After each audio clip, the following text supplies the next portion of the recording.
Salve, salve, salve, pessoal! Estamos no ar. Mais uma vez, estamos aqui sem patrocínio nenhum, contando com a misericórdia divina e a ajuda daquela operadora de telefonia vermelhinha para ver se ela não cai com a nossa conexão, como fez nos outros episódios desse podcast. Como vocês sabem, agosto é o mês das vocações. Agosto é o mês onde cada semana é dedicada a uma vocação, né? A igreja comemora. Então, essa temporada, a quinta, vai ser especialmente dedicada a isso. Nós tivemos já o meu amigo André Campos, que esteve aqui comigo falando sobre o matrimônio, e hoje eu recebo alguém que está do lado de lá, talvez, eu posso dizer assim. Boa noite, Augusto, meu amigo Augusto, também aqui da região de São José. Está do lado de lá, e é um sucesso na internet. Né? É um sucesso tanto, com todo respeito, padre, para as meninas, que eu já vejo muita gente lhe mandar pergunta, né? Inclusive, a última pergunta foi: o senhor tem irmãos? O senhor já deixou até marcado lá os seus irmãos, mas também é um sucesso na evangelização. E eu falei, cara, tenho que chamá-lo para ver se ele está presente com a gente aqui, mesmo que rapidamente, para bater um papo sobre vocação, sobre todos esses três aspectos. Padre Anderson, seja bem-vindo, direto lá de Ribeirão Preto. Muito obrigado pela presença e sua bênção.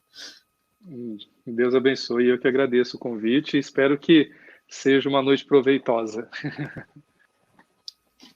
Padre Anderson, como diria Sérgio Chapelain, de onde o senhor vem, onde o senhor está e o que o senhor está... Qual a sua diocese? Explica para a gente aí. Eu moro em Ribeirão Preto, sou da Arquidiocese de Ribeirão Preto e estou em Ribeirão Preto. Mas o senhor mora na cidade ou na região? Cidade. Na cidade? Na cidade de Ribeirão mesmo. Preto. Eu sou Ribeirão Pretano. Eu sou Ribeirão Pretano, né? Sou de Ribeirão Preto e sou da Arquidiocese de Ribeirão Preto, sou padre diocesano. E a minha paróquia, ela se chama, eu sempre falo bem devagar para as pessoas não terem dúvida, Paróquia Nossa Senhora dos Canaviais. Interessante. Não sabia desse título, não. Por isso tem que falar bem devagar. Provavelmente o único título, esse título é único, é exclusivo nosso, Paróquia Nossa Senhora dos Canaviais. Que massa. E Ribeirão é uma região, né, essa região de São Paulo aí para baixo, uma região de muito álcool, né? Sim. Cana-de-açúcar, né? Sim, sim. E eu queria perguntar para o senhor, então, já entrando no lado da vocação, como o Anderson, menino aí de Ribeirão, virou Padre Anderson? De onde veio essa ideia? De onde veio essa luz assim? Sim. Não, na verdade, eu sempre tenho... porque a vocação, na verdade, ela é discernida, né? Normalmente, quem tem muita certeza que vai ser algo, às vezes não chega nesse algo, né? A gente vai discernindo, as pessoas vão nos ajudando a entender. Eu me lembro que quando eu entrei no seminário, éramos 30 rapazes que estavam estudando para serem ordenados, e todos nós tínhamos certeza que nós íamos ser padre. E na minha ordenação fomos ordenados em 5, né? Então de 30 só, de 30, 25 foram embora, né? E realmente assim foram embora porque quiseram, né? Foram, né, estudar outras coisas, alguns já são pais, né? Então assim eu participava aqui nessa paróquia onde hoje eu sou o pároco, foi onde começou a minha história vocacional, onde minha família mora. A minha mãe, meu pai, meus irmãos são paroquianos, né? Então eu trabalho na comunidade onde eu cresci, onde eu nasci. E um dia eu participava de grupo de oração, e aí eu me lembro muito bem da coordenadora Ângela.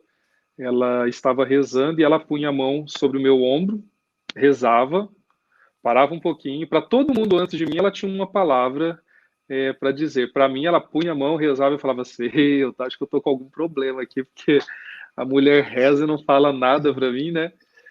E aí ela, na terceira vez que ela pôs a mão, ela chegou pertinho do meu ouvido e disse assim: és meu. É a única coisa que eu tenho a dizer para você. És meu. E eu tinha 19 anos, 20 anos, mais ou menos. E aí o bispo de então, que hoje já é falecido, Dom Arnaldo Ribeiro, veio fazer missão aqui com os seminaristas do Seminário Maior de Brodowski, Maria Imaculada. E ali naquela missão, com os padres que estavam, os diáconos, né, o diácono que hoje é o padre Ivonei, o padre Wilson, que foi meu reitor durante 10 anos, eles começaram a conversar comigo e eu fui abrindo o meu coração. E eu me lembro muito bem que o dia que falaram, você não quer ser padre? Eu falei, mas que diacho é isso, né, ser padre? O que que é? Não, é ser padre igual o padre aí da sua paróquia. Eu falei assim, para ser igual ele, tranquilo. Mal sabia eu o que que era ser padre. E aí, por causa deles, por causa dessas situações todas, eu passei a conhecer o que era, né, o seminário, que era estudar para ser padre. E aí, em 2000, eu entrei no seminário Bom Pastor, em Jardinópolis, que é uma cidade aqui pertinho de Ribeirão Preto. Aí foi assim que começou. Uhum. E tem alguém na sua família que tenha seguido a vocação religiosa ou o senhor foi o primeiro? Não, eu tenho uma prima que mora na Itália, ela é das franciscanas do Egito, mas ela já está na Itália há 30 anos. Na verdade, eu a conheci depois que fui para o seminário, eu nem sabia. E segundo a minha falecida avózinha, que morreu com 94 anos, ela dizia que nós tínhamos uma prima também que era enclausurada e que teria falecido em São Paulo, no convento em São Paulo. Mas assim, próximo mesmo da minha vivência, não. Mesmo a minha família, a minha mãe foi fazer primeiro Eucaristia depois que eu fui para o seminário. Que Então não era um massa, povo que coisa linda. participava muito, não. Nossa, que história bonita. Quando o senhor, então, chegou e disse, pá, é isso que eu quero. Deus, obviamente, né, lembrando que a vocação é discernida, a vocação do dom de Deus é dada para a gente, o senhor foi comunicar ao pessoal, né, à família. Qual foi o impacto disso? Chegou e disse, papai, mamãe, valeu, estou indo Não, para o seminário. Como foi? não. Até isso na minha vida é diferente. Na verdade, eu já tinha 22 anos, na verdade, né? Foi em 99 que eu decidi. Conversei e foi tudo muito rápido, porque a missão foi em 99. E em dezembro eu conversei com o meu pároco, que é o padre Newton. Ele disse para mim assim, "Não, se você quer ir, nós vamos, né? Nós vamos te ajudar e nós vamos." E eu trabalhava numa empresa aqui em Ribeirão Preto que fazia fiscalização de publicidade e eu estava estudando, eu ia entrar na faculdade de engenharia civil. Uhum. E aí eu me lembro certinho que eu fui conversar com a minha patroa na época, né? E eu falei para ela era presbiteriana, né? Ela é presbiteriana, se eu Nossa. não estiver enganado. E eu fui conversar com ela sobre que eu ia para o seminário e tal. E eu me lembro que ela disse assim: olha, vai mesmo, e eu vou deixar o teu emprego aqui por 1 ano garantido. Se você quiser voltar, o teu emprego está garantido. Então, assim, eu já tinha mais ou menos essa certeza que eu ia, mas que eu poderia voltar. E eu me lembro que eu faço aniversário 13 de janeiro. Eu tinha que estar no seminário no dia 30 de janeiro. E eu não avisei a minha mãe, não falei para o meu pai, não falei nada para absolutamente ninguém. E eu estava com tudo organizado já tinha pedido conta do trabalho, já tinha recebido fundo de garantia, seguro-desemprego, absolutamente tudo. Mas todo dia de manhã eu ia trabalhar, mas já não estava mais trabalhando.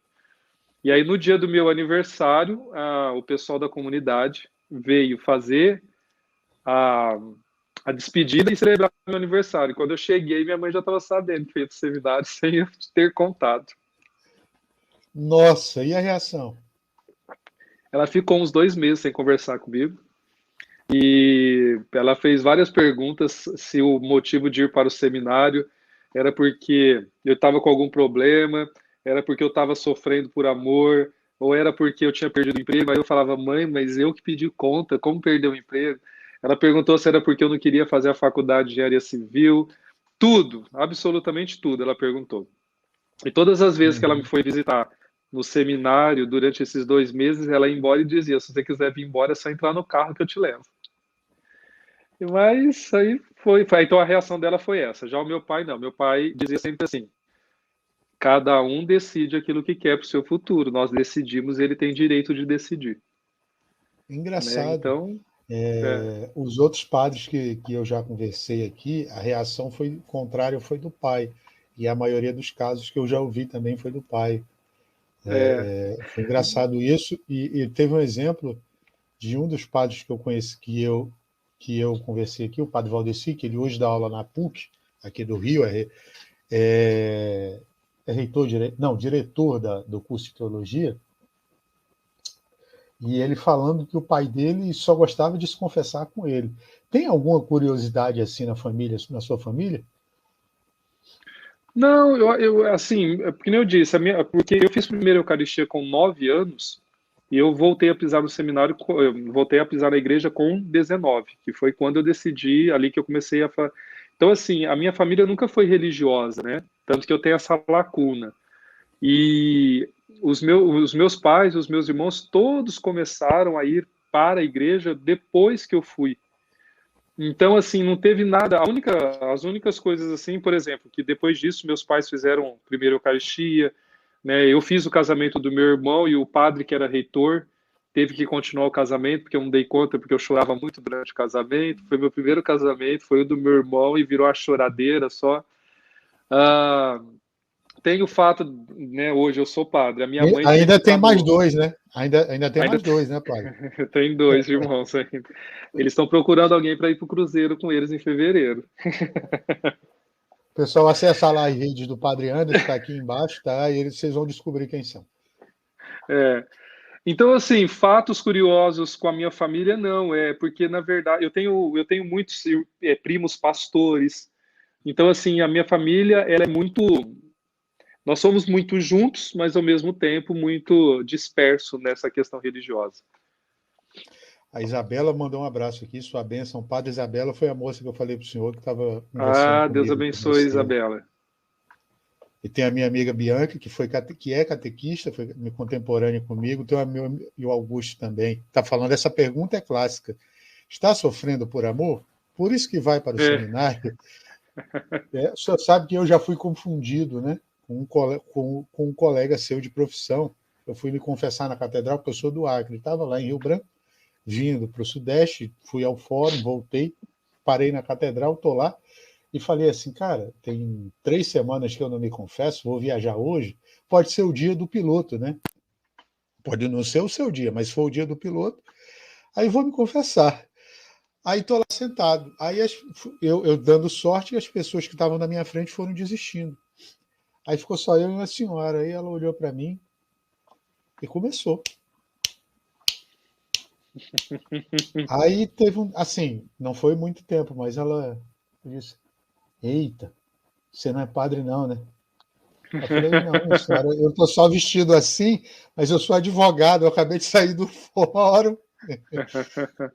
Assim, a metade do que a senhora contou aqui, considere-se absolvida, porque eu tenho um tempo também, eu vou pegar uma carona para o aeroporto, então a senhora, por favor, não demore muito lá dentro, não. Depois eu comuniquei ao padre, falei: Padre, me confundiram com o senhor, tá?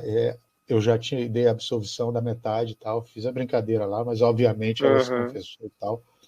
E a minha uhum. avó, mãe da minha mãe que está ali fora, passou aqui rindo agora, disse que é doida para ter um neto padre.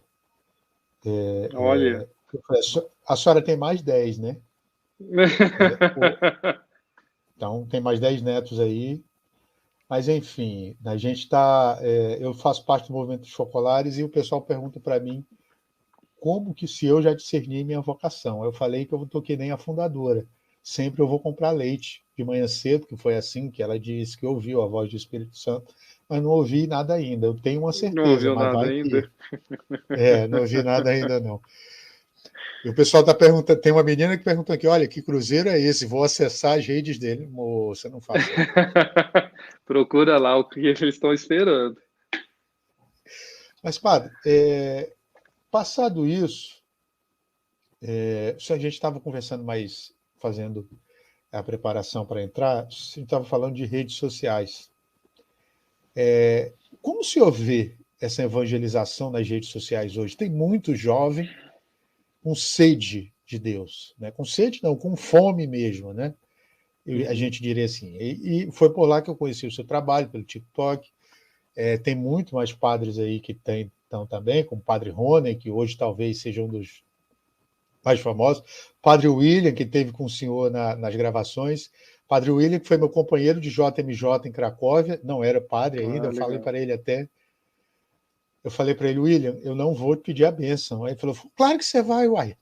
Eu disse, poxa, William, você é mais novo que eu, você é meu amigo. Eu disse, não, você vai sim. E hoje, Padre William, eu fico muito feliz por vê-lo. Uhum. E eu queria saber do senhor como que o senhor vê esse caminho das redes sociais para a evangelização. Então, é complicado essa questão, né, das redes sociais para nós, os padres. Aqui eu coloco as freiras também, mas eu digo os padres porque a gente acaba ficando mais em evidência, né, até mesmo pela forma como a gente, principalmente o padre diocesano, que tem uma vida mais aberta, livre, no sentido de estar nos lugares e com as pessoas. Assim, é complicado porque, ao mesmo tempo que nós temos esse acesso, também estamos aprendendo a lidar com as questões das redes sociais. Ninguém, absolutamente ninguém dentro da igreja nos ensinou a utilizar as redes sociais. É diferente da teologia, é diferente de como celebrar a missa, é diferente de como fazer a homilia, é diferente dos sacramentos que nós celebramos, né, seja ele qual for, porque na teologia e na filosofia, né, todo padre, para quem não sabe, ele estuda, faz 3 anos de filosofia, depois 4 de teologia e ainda 1 de propedêutico. Então, e nessa formação toda, nós temos essa preparação. Mas para a rede social, nunca tivemos. E nem os que estão estudando agora têm, né? E querendo ou não, a pandemia veio aí, deve ter adiantado uns 100 anos da igreja, o pessoal fala que foi 10, 15, eu falo que foi 100, porque se não fosse a pandemia, nós não estaríamos fazendo o que nós estamos fazendo pelas redes sociais. Eu fico vendo os bispos na assembleia que teve, todos eles, porque a assembleia foi online, né? Ah, mas eu acho que eu ia morrer e não ia ver aquilo acontecendo se não fosse a pandemia, porque é algo muito fora da nossa situação. E aí o que acontece? Às vezes nós erramos, sim, na maneira como nós utilizamos as redes sociais.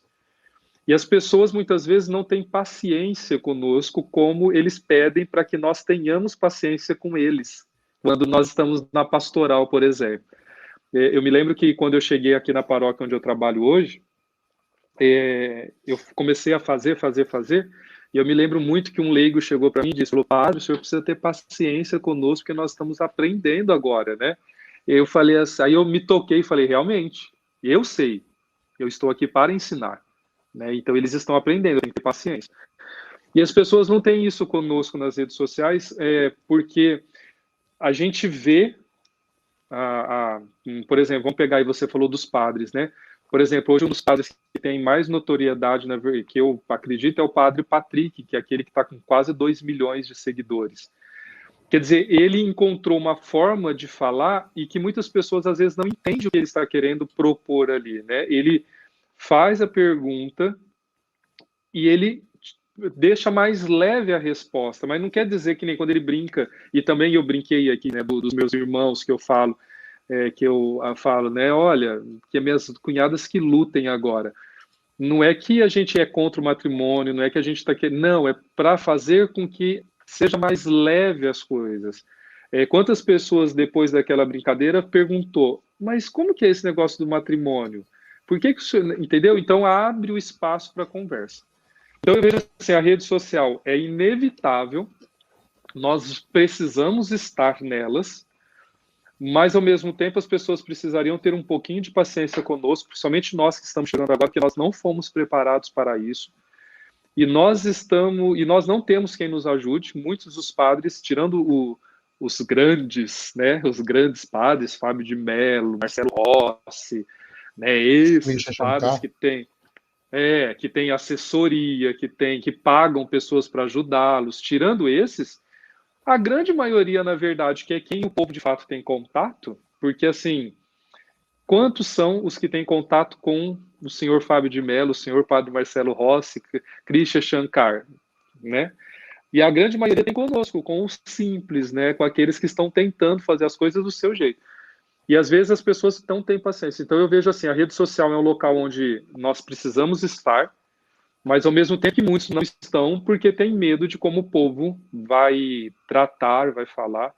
Né? Eu mesmo, em alguns momentos, quando disse para você antes da gente começar que eu pensei em cancelar todas as redes, foi exatamente por isso, porque chega um momento que a gente cansa, né, da forma como as pessoas nos tratam nas redes sociais, porque lembra-se, há um tempo atrás dizia, né, que lugar de padre não era na política, era na sacristia.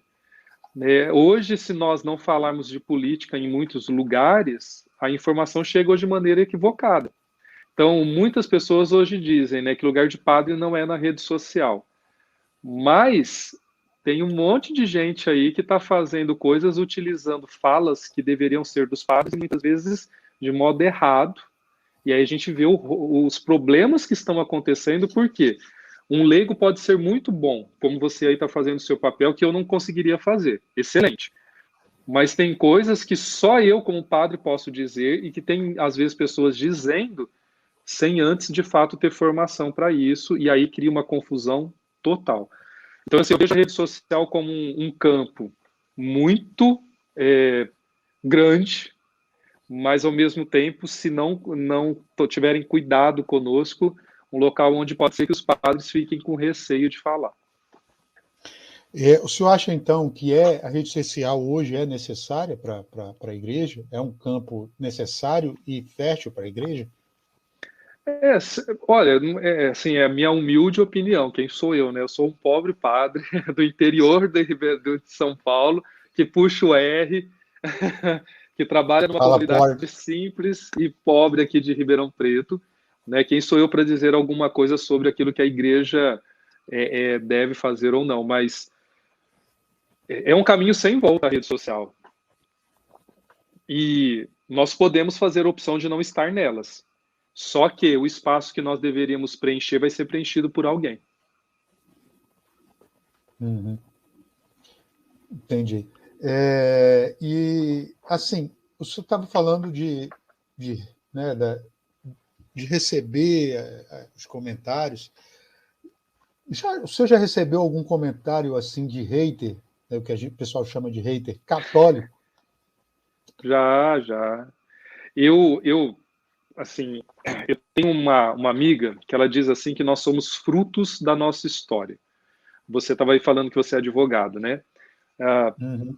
As coisas que você realiza, não tem como você pode até tentar fazer de modo diferente, mas automaticamente, quase que de modo natural, passa pela tua formação do direito, pela tua formação familiar, para você dar uma resposta a qualquer questionamento, certo?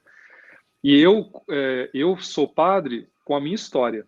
Tenho toda a formação que a igreja deveria me dar e me deu, mas eu sou padre com a minha história. Então, eu sou um padre que foi para o seminário com 23 anos, que é de uma família que não participava de absolutamente nada de igreja, de um jovem que chegou um dia com o boné à barreta, um bermudão, e que foi chamado para ir dentro da igreja, que nem sabia o que era isso, porque, na verdade, eu fui atrás de uma menina que tinha me convidado para ir no grupo de oração, então foi para isso que eu fui de abinha reta, para fazer o charme. Sou padre de um local onde os jovens não tinham como participar da igreja, porque eram comunidades muito difíceis, né? Então, eu sou padre com tudo isso e com a formação que a igreja me deu. Então, assim, eu quando eu vou fazer as coisas, se você um dia tiver a oportunidade de vir numa missa minha, ou agora com as transmissões, as minhas missas estão lá, todas gravadas e publicadas no YouTube, eu sou muito sério com aquilo que é sacramento. Às vezes, até chato demais na exigência que eu faço com o meu povo. Gosto das coisas celebradas direitinho. Aquilo que eu posso fazer que depende de mim, eu busco chegar ao próximo do perfeito daquilo que a igreja me ensinou a fazer. Mas eu também quero ser padre para jovens e para pessoas que não estão dentro dela. Então, às vezes, eu tenho algumas atitudes e algumas posturas que algumas pessoas que são mais católicas do que o Papa acham que eu estou errado da maneira como eu faço.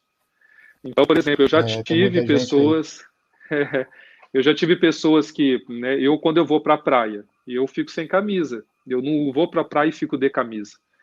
Então, já pegaram fotos minhas sem camisa e colocaram que o coração de Deus chora por ter um padre desse jeito. E aí eu tive que tomar providências e pedir para, né, porque era uma utilização de uma imagem minha sem autorização.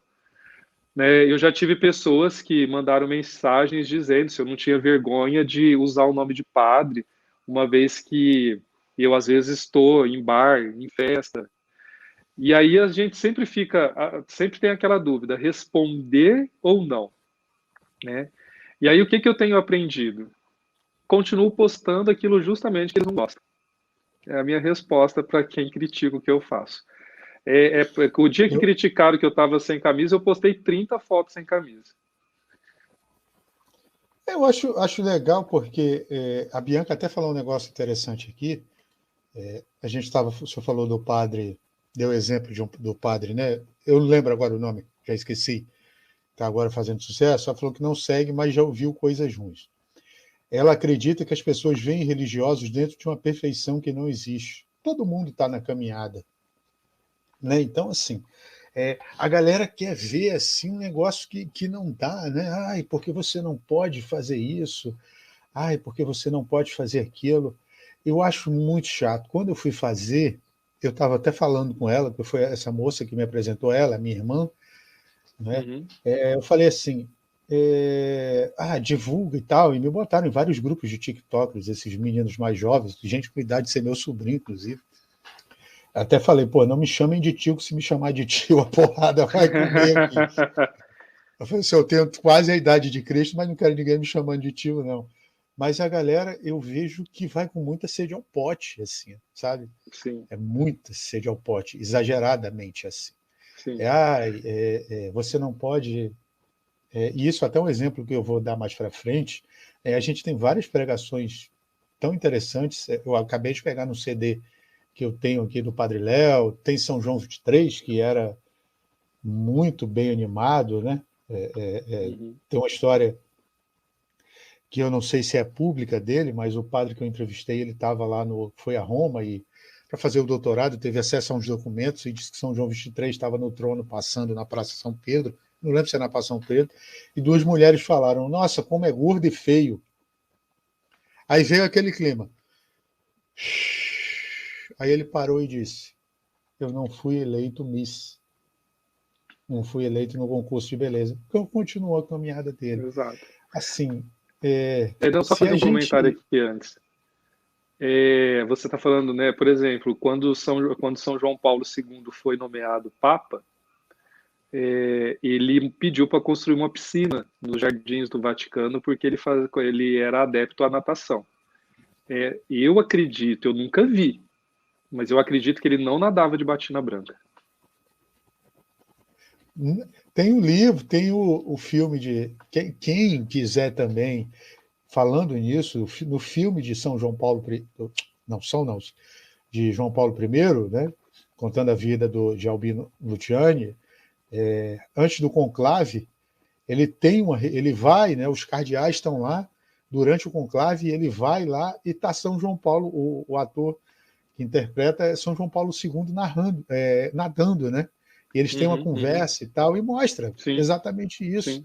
Eu tive na Toca de Assis para levar as crianças da catequese, e aí eles jogando bola, e todo mundo lá de calção, né? Porque ninguém vai jogar bola com a roupa de franciscano num calor do Rio de Janeiro de 43 graus. Exato. Eu acho que as pessoas, sabe, a rede social, você perguntava sobre a rede social, né? A rede social tem uma questão que a imagem ela tem que ser perfeita para você gostar e seguir, né? Então, assim, as pessoas preferem que você fique lá com a imagem, que no caso, eu vou falar de mim, porque eu sou padre, eu não falo de outras pessoas, sempre falo de mim. Então, quer dizer, todo mundo prefere ver a fotinha de klezmer, de batina, e aí cria uma imagem como se nós andássemos só desse jeito. E não, a gente precisa tomar banho, nadar, vai para a praia, vai viajar, vai jogar bola, vai jogar vôlei, você vai no... E isso não me faz menos padre do que nenhum que vive andando de batina. Porque, inclusive, o que faz você padre é a ordenação, e não a opinião das pessoas, né? Pois é. Aí depois que desamarra, né, a fitinha lá, é ungida, mais mãos e tal. É. Como foi a sensação para o senhor logo que o senhor foi ordenado, já foi para essa paróquia que o senhor está hoje ou Não, passou por outra? não, eu fiquei 4 anos numa paróquia chamada São Bento, na cidade de Cajuru, que é até do senador, né, o deputado Jorge Cajuru. Depois eu fiquei 2 anos, que foi o período da jornada, porque eu trabalhei na Jornada Mundial da Juventude, na pré-preparação e durante a jornada e no pós-jornada, né? Eu fiquei, eu acho que uns 40 dias ali durante a jornada trabalhando ali na Cidade da Fé. Então eu fiquei 2 anos numa outra paróquia aqui em Ribeirão Preto, que eu fui designado para trabalhar na jornada, então eu fiquei como vigário. E vai fazer 7 anos que eu estou aqui na paróquia onde hoje eu sou o pároco. Uhum. E como foi a sua primeira missa? Então, a minha primeira missa, ela foi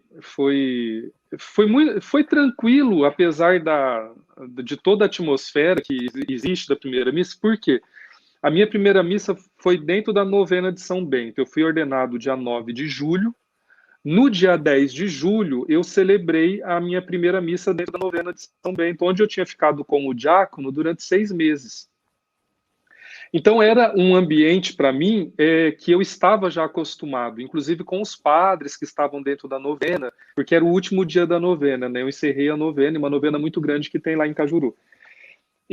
Mas assim, o que me deixou nervoso foi especificamente o momento da consagração. Todo o restante da missa, nossa, né? Foi muito tranquilo, mas aquele momento da consagração sumiram as letras, eu não sabia onde eu estava, o missal desapareceu da minha frente, aí até o padre que estava lá me ajudou apontando onde que eu tinha que olhar, porque eu não sabia onde eu estava mais. Foi um momento muito singular. E um outro momento que para mim foi muito importante na minha primeira missa foi quando eu entreguei a Eucaristia para minha família, porque estava minha cunhada grávida da primeira sobrinha, meus irmãos estavam lá, e aí na hora que eu fui entregar a Eucaristia para eles, que eu falei o corpo de Cristo, eu ali me emocionei muito, porque é diferente, eu acho que só o padre mesmo sente isso, de consagrar e repartir o pão de fato na prática ali da celebração, né? E para a família ainda, a primeira vez, estava todo mundo ali, foi muito, eu não sei te explicar, eu não tenho palavra para te explicar isso. Confessar a família é difícil?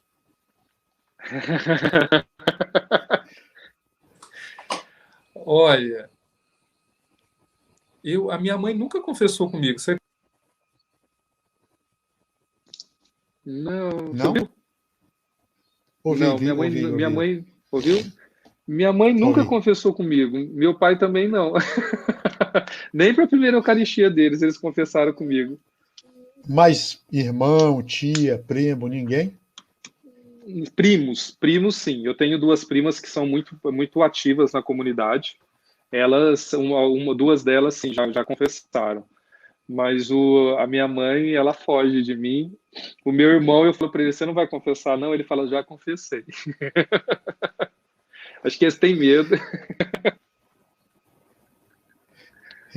O padre, indo agora já para o segundo aspecto, a gente sempre fala aqui dos 3, que é oração, amor e vocação.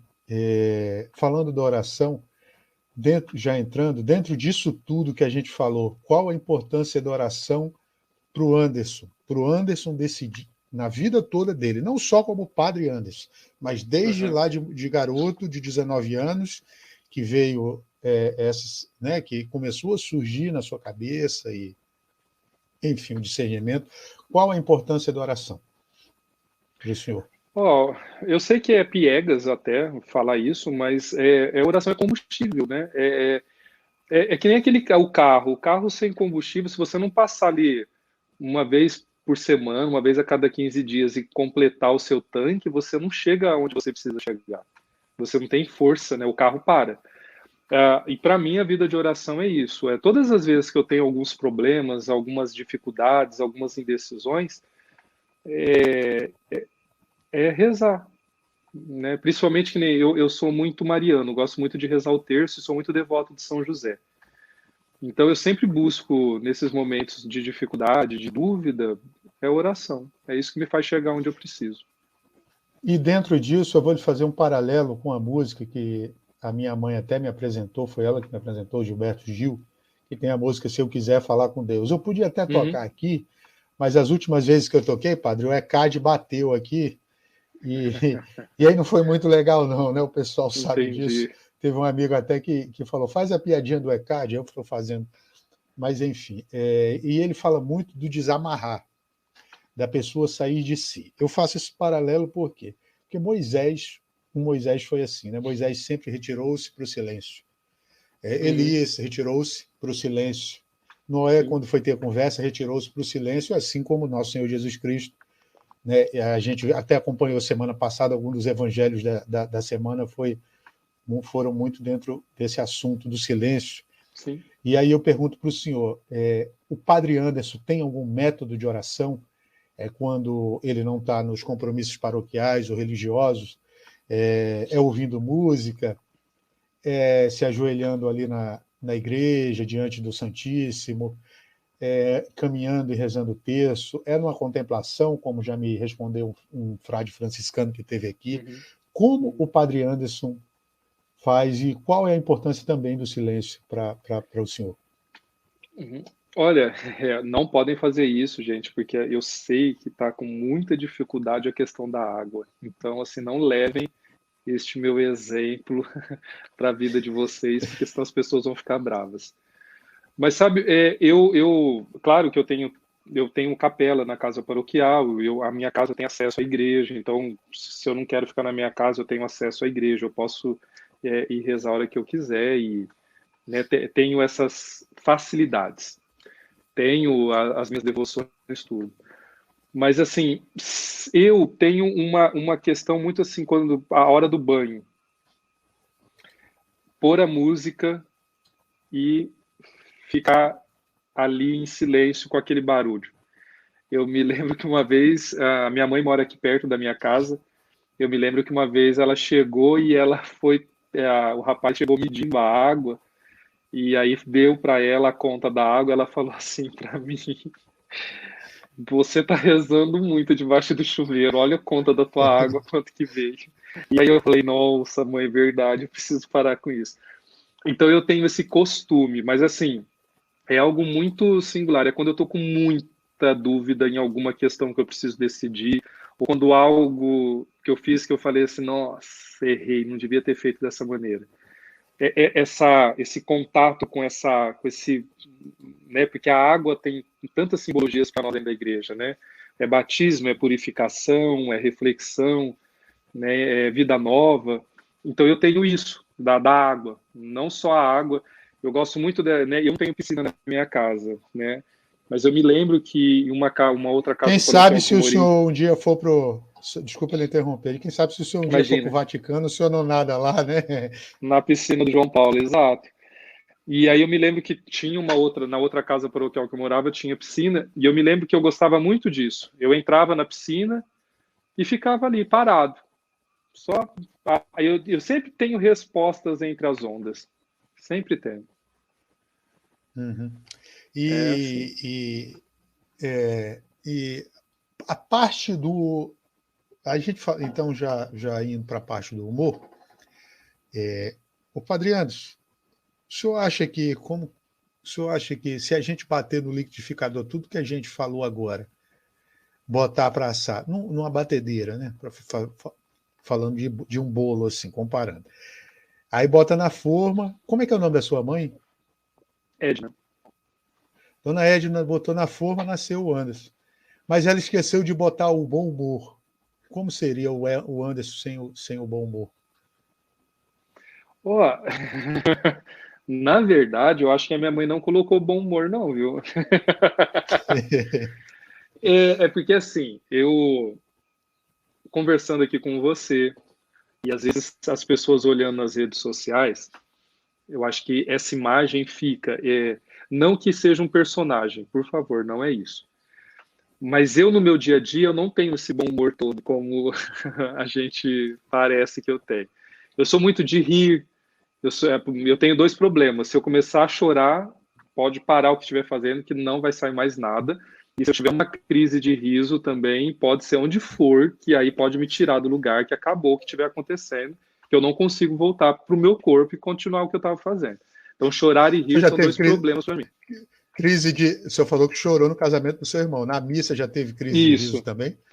Nossa. Uma vez eu tive uma crise de riso na missa porque uma criança chegou e falou assim para a mãe dele. Eu estava terminando, foi logo depois da distribuição da Eucaristia, eu estava purificando os vasos sagrados, né? E aí eu bati a âmbula no cálice sem querer e a menina falou: Ô mãe, quando o padre terminar de lavar a cozinha, a louça, a gente vai poder ir embora da missa? E não consegui. Eu não dei conta, eu não conseguia fazer a oração porque eu olhava para a menina sentada lá e ficava imaginando. Quer dizer, foi a referência dela, né? Bateu as duas, fez aquele barulho. Mãe, na hora que o padre terminar de lavar a louça, a gente vai poder ir embora da missa? Então eu comecei a rir e assim, não tinha como. Eu tentei fazer a oração, saiu do jeito que tinha que sair, mas. Então, assim, mas o bom humor, eu não sou muito bom de fazer piada tanto que eu tenho essa dificuldade na rede social, porque as pessoas querem ver coisas engraçadas, na verdade. E eu tenho essa dificuldade de criar coisas engraçadas. Eu sou muito tímido, parece que não, mas eu sou muito tímido. E isso, às vezes, não permite que eu faça mais coisas, né? Eu não tenho tanto bom humor assim, não. Mas o senhor concorda, por exemplo, com as afirmações, assim, por exemplo, o Santo Padre tem falado muito disso, principalmente, eu acho que foi no último mês, agora em junho, que é a alegria e a identidade do cristão. Deve ser a identidade do Não, cristão. quando eu falo que eu não tenho bom humor, é algo da minha personalidade. Mas a gente precisa ser alegre. Olha, o primeiro milagre do Cristo foi numa festa de casamento. Eu não consigo ver uma festa de casamento sem gente rindo, cantando e dançando, né?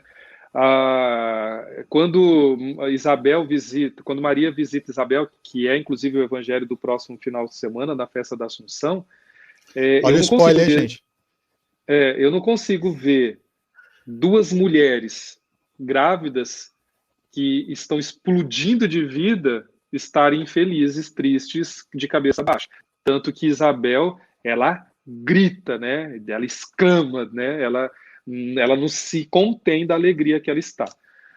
E aí tantas outras, né? Quando a gente vê João Paulo II, São João Paulo, claro, tem alguns momentos dele que são simplesmente fascinantes dele rindo. O Papa Francisco, aquela brasileira perto da jornada, que eles caem na gargalhada. É isso que faz com que a gente se aproxime das pessoas, né? Para estar com elas, inclusive, nos momentos das lágrimas. Mas a alegria é marca registrada nossa. Não pode ser diferente. O nosso fundador não ensinou coisa diferente para nós. E ele não.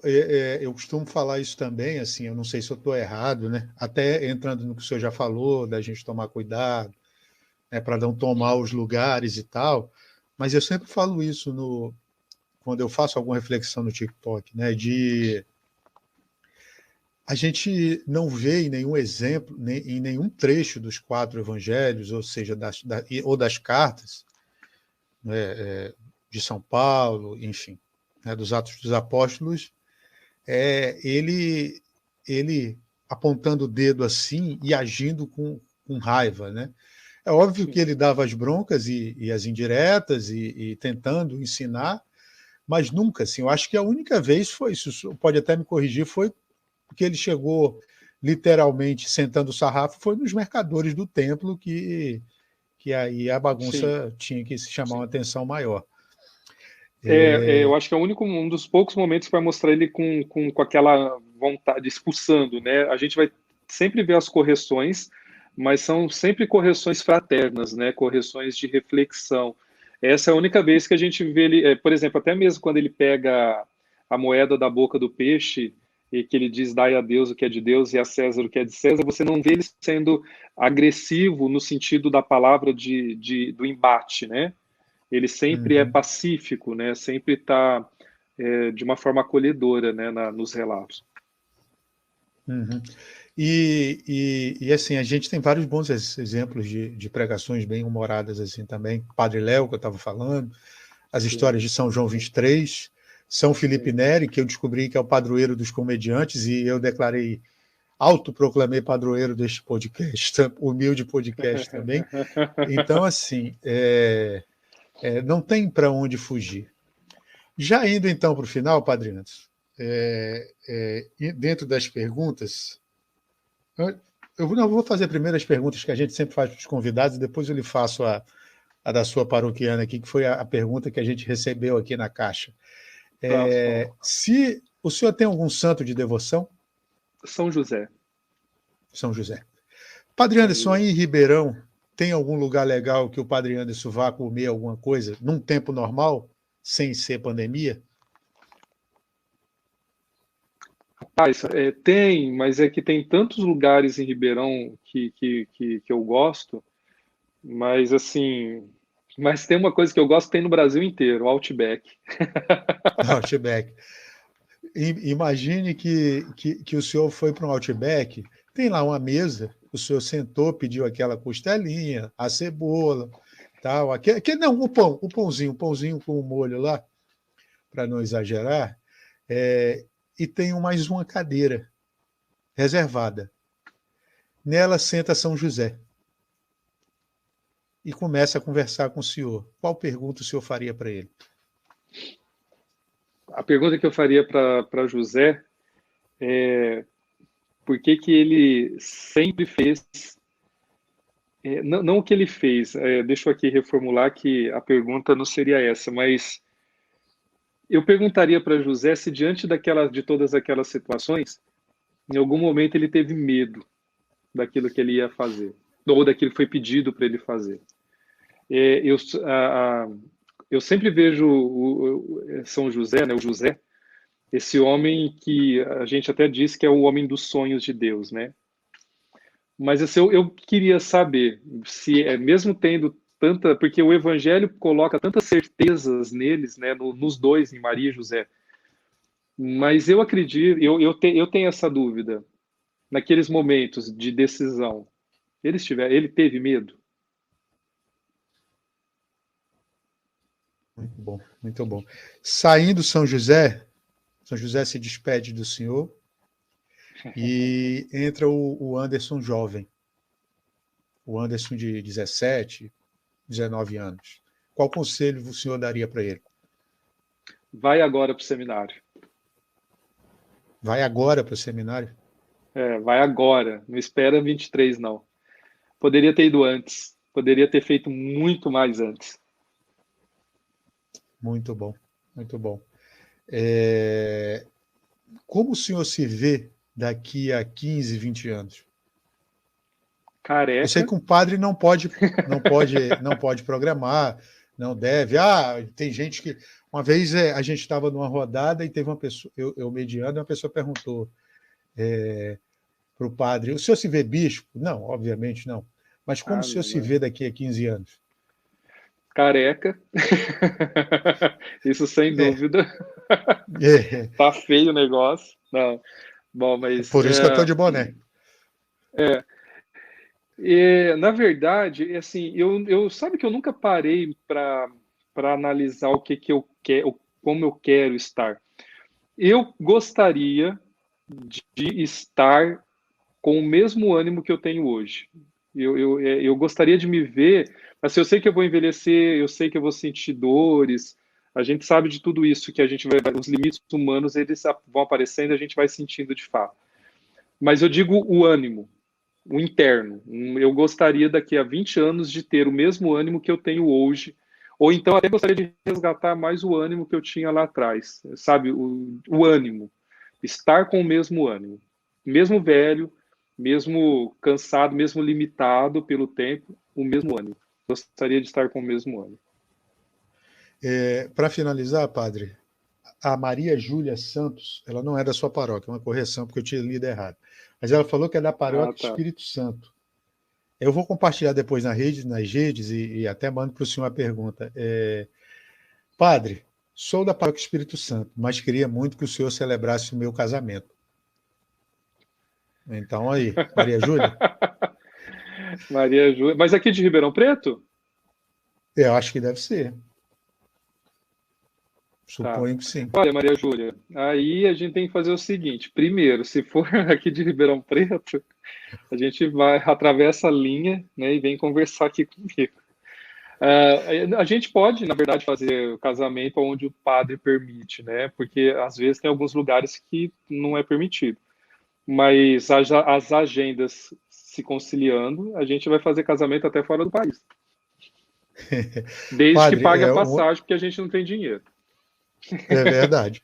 Uma última pergunta, a Bianca está perguntando se o senhor indica leituras além da Bíblia e do Catecismo. O seu livro, por exemplo, de cabeceira. Então, na verdade, ó, vocês estão vendo aqui, tem uma parte da minha coleção de livros, né, que eu deixo aqui. Eu ultimamente, eu estou lendo um pouquinho do YouCat e do Duquette, até eles estão ali em cima, porque eu leio muita coisa relacionada a jovem. Nesses 13 anos de padre que eu tenho, eu sempre trabalhei com jovem. Então eu tenho muita coisa, e eu não sou aquela pessoa que tem por exemplo, eu gosto de ler livros desse autor ou dessa...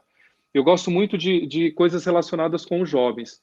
Então, por exemplo, eu tenho muitos livros relacionados à questão da juventude, que eu leio, tem alguns da CNBB, eu tenho documentos, mas, quer ver? Eu tenho um desejo, que é conhecer Nova York, né? E eu ainda não realizei esse desejo. E aí, por exemplo, eu estava lendo esse livro aqui, do Pedro, que ensina como viajar por Nova York. Mas é uma leitura, assim, fora da questão religiosa. Mas eu leio muito essa questão dos livros. E tem uma coleção fantástica da CNBB.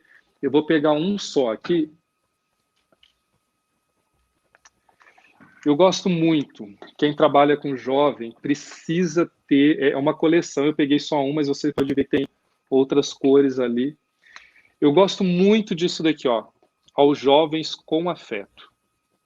É um livrinho, ele é um pouquinho diferente daquilo que a gente está acostumado, tá vendo? Ele é um livrinho que ele vem com as... Deixa eu pegar um outro aqui que tá mais fácil. É que eu usei tanto já que ele vai rasgando. Ele vem com... Deixa eu ver se consegue ver assim, tá vendo? Ele vem com propostas de leitura, tudo relacionado à questão dos jovens. A sexualidade, a vivência de família, a forma como eles vivem, a questão das redes sociais, das dúvidas sobre a sexualidade, a questão de gênero, tudo. E é uma coleção gigante, são 3 desses, e depois são mais 3 de uma outra coleção que fazem o itinerário catequético para a juventude. Eu não tenho, que nem eu disse, eu não tenho muito esse costume dos livros, né? Que nem o pessoal, gosto de ler isso, gosto de ler aquilo. Eu gosto muito dessas questões. Então, livro para casal. Eu vou lá na Paulus, vou lá na Vozes, vou na Livraria Católica aqui em Ribeirão, e eu chego lá e sempre olho e pego o livro. O último livrinho que eu terminei de ler agora foi sobre a devoção lá da TV Evangelizar, do padre Donizete, sobre as Santas Chagas. Então, eu li todo o devocionário para ver como funcionava. Então, eu faço muito essas leituras. E as leituras do Evangelho, né? Então, agora, já que falaram para dar dica, viu? Pede dica para você ver o que acontece. Devoto de São José tem que ler esse. Consagração a São José, do Donald Cole. Fantástico. Traz a consagração a São José, igual de Maria, dos 33 dias, também a preparação para a consagração a São José. Esse daqui, ó, vale muito a pena. É isso. Se quiser mais, eu tenho. Finalizando, eu queria lhe fazer uma pergunta. Qual o conselho que o senhor dá para quem está fazendo discernimento vocacional? Para quem está fazendo discernimento vocacional. Olha, primeiro de tudo, eu aprendi 2 coisas no seminário. Eu me lembro muito que os meus reitores diziam assim que tinham algumas pessoas que passavam pelo processo formativo com o guarda-chuva aberto, que passava. mas não se permitia se molhar, né? Isso foi uma das coisas que eu aprendi. E a segunda coisa que eu aprendi é que a gente nunca pode, no discernimento vocacional, querer ficar agradando as pessoas. Porque às vezes acontece muito isso. A gente vê um padre que está nos acompanhando e a gente começa quase que, né, quase que uma osmose, né, que você quase transforma no padre que você está. Então, assim, não perca a sua personalidade. Permita-se ser formado, mas sem perder a sua personalidade. Eu acho que o discernimento vocacional, Deus não nos, se Deus nos chama, ele nos chama como nós somos. Nós não precisamos nos transformar em outras pessoas para agradar a Deus. Porque se Deus nos chamou, é porque ele precisa de nós como nós estamos, né? É evidente que a formação, por isso eu falei, também permita-se ser formado. No processo de discernimento, eu não sei, em cada diocese é de uma maneira, mas, por exemplo, aqui na nossa diocese é um ano de encontro vocacional, onde tem psicólogo, tem diretor espiritual, tem padre, leigos que ajudam a fazer o discernimento. Aí tem pessoas que vão lá, faz o encontro, mas não permite aprofundar. E até entram, mas depois vai se frustrando ali porque agradou, tem todas as respostas que estavam programadas. Então, eu acho que essas duas coisas, né? Não perder o discernimento, não perder a sua personalidade. Se Deus te chamou, é porque ele precisa de você. Ele não precisa de outra pessoa, senão ele chamaria o outro. Né? Então, ter essa noção. Deus te quer formado, mas Deus quer você. Bom, chegamos então ao final, né, dentro do que a gente até conversou antes, preparando. A gente sabe que a agenda é lotada. O pessoal aí do financeiro da produção, depois eu estava brincando, porque se os cachês for pagar aqui, a gente tá meio ruim aí de coisa. Mas, brincadeiras à parte, eu queria muito lhe agradecer mesmo, de verdade, de verdade. Eu sou uma pessoa que acompanha muito seus trabalhos e a gente procura muito se espelhar, tomar as decisões corretas para não dar o passo e não levar a palavra de Deus da forma errada. Então, muito obrigado pela sua presença. Espero revê-lo aqui numa próxima oportunidade e pedir que o senhor finalize abençoando a gente aqui, quem está acompanhando o nosso canal. Tá, antes da bênção, quero agradecer você e quem está assistindo, mas de modo especial o teu convite. Tem algo que eu falo aqui na paróquia, hoje, inclusive, no finalzinho da missa, eu conversava com algumas pessoas e dizia sobre isso. Pode ser que, em algum momento da caminhada, a gente possa decepcionar algumas pessoas, mas que não seja uma decepção aonde a gente desista do projeto de Deus, que é um projeto da construção do reino, que é de todos nós. Mas que seja, como o evangelho de hoje lembra, o momento onde a gente se aproxima para poder se corrigir pessoalmente, mas sempre na caridade. Então pode ser que algumas vezes o padre Anderson, vocês esperem que ele faça algo que de repente não é feito e isso pode causar uma decepção. Mas é sempre com a intenção de ajudar e com a intenção de fazer com que a palavra de Deus esteja em locais onde provavelmente não estaria. Né? A gente sabe disso. Tem locais que o padre jamais será convidado para entrar, mas que talvez alguém não sabendo que é o padre, ele acaba sendo convidado e entre, e as pessoas até gostem de conversar com ele. Então, só um parêntese no que o senhor está falando, você está falando de lugares. Eu tenho uma amiga aqui que acabou de registrar a presença dela, ela é do interiorzão do Amazonas, perto do Acre, já bem longe mesmo, onde só se chega, muitas vezes de avião ou de barco. Quando a estrada está boa. Quando a estrada está boa, se chega de ônibus e ela está acompanhando a gente aqui. Um beijo, Maria Jussiane. Então, muito obrigado, né, pelo convite, obrigado por ter paciência aí para poder fazer tudo isso. Continue com a sua missão, eu acho que é importante, acho não, tenho certeza.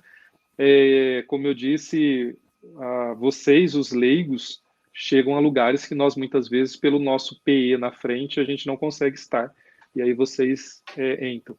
Então, muito obrigado, Deus abençoe, espero que eu tenha aí a expectativa tenha sido alcançada e que traga bons frutos aí para todos nós. Tá bom? A gente que agradece, todo mundo aqui agradece. Então, o Senhor esteja convosco, Ele está no meio de nós. pela intercessão da sempre doce Virgem Maria, que invocamos com o título de Senhora Aparecida, Rainha e Padroeira do Brasil. De São José, seu castíssimo esposo, justo, o casto. De Santa Clara, que hoje, padroeira da TV, celebramos e que nos recorda que as imagens de Deus está em todos os lugares. Que venha sobre todos nós, sobre os nossos trabalhos, sobre as nossas famílias, sobre os lares daqueles que nos acompanham, sobre cada um de nós. A bênção do Deus Todo-Poderoso, Pai, Filho e Espírito Santo. Amém. Amém. Olha, Gente, muito obrigado. Bênção que eu recordei. Hoje é dia de Santa Clara, padroeira da televisão, e poderíamos dizer, junto com o Acutis, padroeira aí da internet, uma vez que a gente usa praticamente os mesmos mecanismos, né? E dos então, advogados Santa Clara interceda por você. Ah, dos advogados também? E dos advogados também. Eu pensei, não é São Ivo? Também. Tá todo mundo na conta aí. Também. Então tá jóia. Gente, Deus abençoe. Muito obrigado, Padre Anderson. Muito obrigado a todos. Nos vemos amanhã em mais um episódio. Um grande abraço. Deus abençoe. Amém.